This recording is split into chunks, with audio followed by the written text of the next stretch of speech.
This is Optimal Startup Daily, episode 672, an excerpt from the book Who's Your Mike? Part 1 by Wilkin. And I'm your host and narrator. My name is Dan, and I am here with you each and every day. But today I'm doing something a little bit different than normal. What I'm going to do is narrate an excerpt from a book. And it is a little bit longer than normal, so I'm going to split it up into two posts. We'll do half today, half tomorrow. And I'm going to tell you more about the author of this book right after I'm done. So for now, let's get right to that excerpt as we start optimizing your life. An excerpt from the book Who's Your Mike? Part 1 by Wilkin. Do you have a Mike? He's been by your side from the beginning, and he's been incredibly loyal, someone you could count on. But now you're facing your new hyper-growth reality, and you know he's going to make a ton of mistakes as he learns lessons the hard way, inevitably stunting your company's growth in the process. Do you move him into an individual contributor role and bring in a more experienced person to lead the team? Do you try and coach him up or make the hard choice to let him go? I bet this sounds familiar. I've seen some version of this play out with virtually every entrepreneurial client, friend, or peer I know. But I know you have or have had one, someone who's been by your side for much of your journey, loyal and willing to do almost anything that's asked. They've been rewarded with promotions and responsibilities to the point where their titles are inflated and they're so far over their heads that they're at risk of imploding, and they're utterly exhausted. It's one thing to recognize you have a Mike and acknowledge that they're holding you and your company back. It's another thing altogether to take the hard steps to do something about it. As you scale your business, there are steps you need to take in order to professionalize it. One of the main things holding your Mike back is often one of the reasons he was so great early on. They're a bootstrapper who isn't afraid to roll up their sleeves. They won't ask their team to do anything they won't do. But that's the thing, they never built a team. They struggle with delegation and tend to do things themselves. Truth be told, this is a common struggle for many entrepreneurs too. If you've promoted a Mike to a key role that he simply can't handle, something has to change.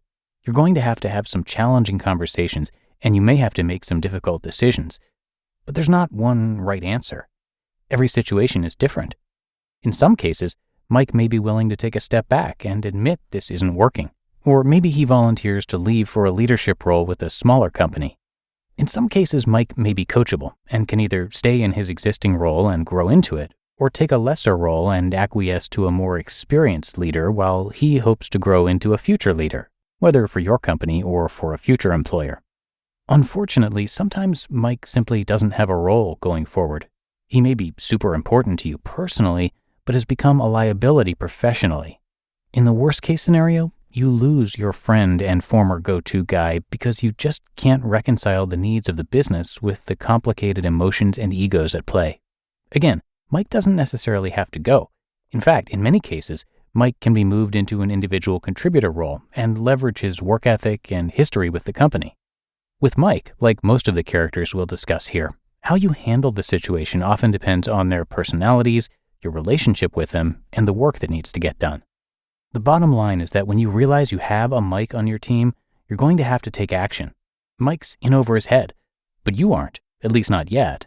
You don't have to sync with your legacy team. This is hard work. No one promised it wouldn't be.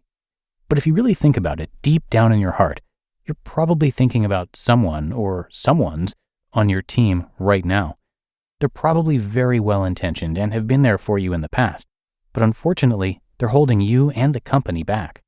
I'd like to shift the conversation from, what do we do with Mike, to, what if we had a superstar instead of Mike?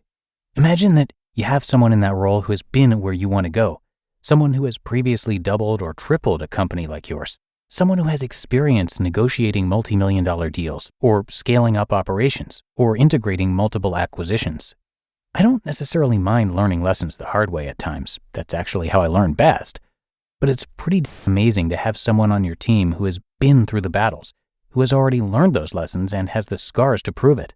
You want to leverage those lessons learned and get there faster, stronger, and more efficiently. There's no reason why we need to learn all of these lessons the hard way. This entrepreneurial stuff is tough enough already. Challenging? Yes, but a necessary part of the process if you want to professionalize your team, scale your business, and take it to the proverbial next level. As my mom used to say, if it were easy, everybody would do it.